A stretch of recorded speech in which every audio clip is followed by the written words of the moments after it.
7 years past its introduction into the game, Broken War is still one of the best one-handed swords.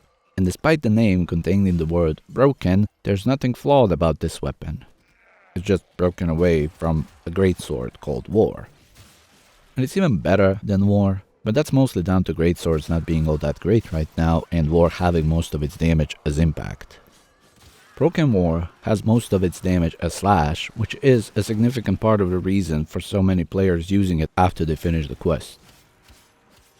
Other part is just all around great stats to follow.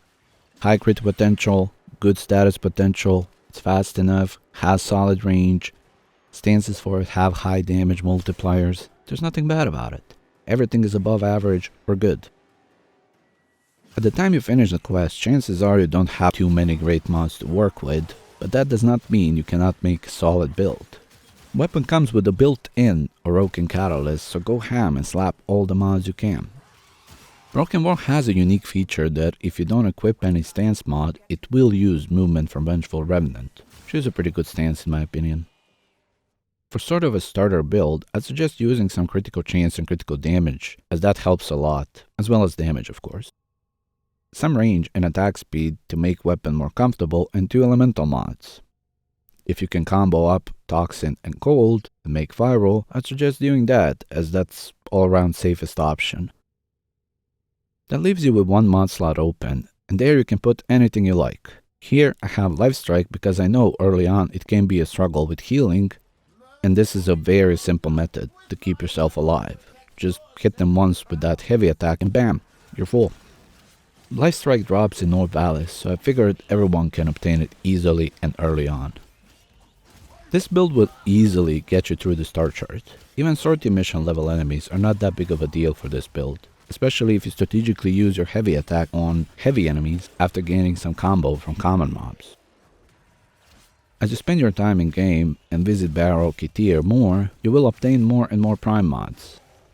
That will cost you some format to fit it into the build, but they're worth it. So for a bit of an upgraded build, things are basically the same as for the previous build, just using upgraded versions of mods to add more to it. This all depends on what you have, but this is kinda what to strive for. For regular missions, I'd stick with Sacrificial Steel for critical chance. If you're doing any endurance, then swapping for Blood Rush will benefit your output, as long as you have some combo duration to follow. Otherwise, adding Heat instead of Lifestrike is an option, as at that point you likely obtained your ways of healing yourself. Quickening is also a great upgrade, if you still don't have that Prime Fury, which is a login reward, so that might take a bit. And this all-round hits harder and will help you with higher level content, especially when you take into account that all this you see here is without any buffs, not even Steel Charge as an aura. So if you add damage buff to this, you will be able to stay in those endurance missions and not feel it much. Using Condition Overload if you have it is quite beneficial, because stance by default forces a lot of impact procs. With this build, weapon deals viral and slash status effects on a regular basis, so all around it's a big upgrade for endurance. For sort of a final build, I put a ribbon on it. Stuck with viral damage but pushed combo benefits with Weeping Wounds to benefit more from Condition Overload. For combo duration, I'm using Dexterity Arcanes for my firearms. This build is intended for Steel Path missions. Again, no buffs here, so you can see the baseline performance. But as soon as you get close to 8 to 9x combo, you will notice a big bump in the output. That's because Blood Rush steps into orange crits, which level up your damage, and Weeping Wounds nears 100% total status chance, which means that you escalate your damage way faster.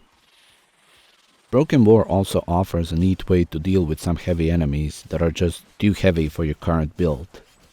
All stances offer knockdowns as part of their attacks, and to make use of that to its maximum, once enemy is knocked down, look down and use melee attack to trigger a ground finisher. Broken War, alongside other swords, has whopping 1000% damage modifier to ground finishers, and on top of it, it forces bleed proc. For a bonus build, here's a fully slash focused build. We ignore viral, just use critical stuff, damage and slash. And I put that on my melee overkill build with Lakir and Panzer Valhalla, and hop into Steel Path Survival, and this is just overwhelming amount of bleeding for everyone. Because weapon by default has 80% of its damage as slash, With this build, basically almost every attack you make is a slash proc, and I even overkilled range with spring-loaded blade alongside prime reach. I can definitely see why even 7 years after its introduction, weapon is still being one of the most used melee weapons in the game. At the time when you obtain it, there's very few things that can compete with it, and once you fully build it, it's a top tier melee. Thank you for watching, subscribe for more, and I'll see you in the next one.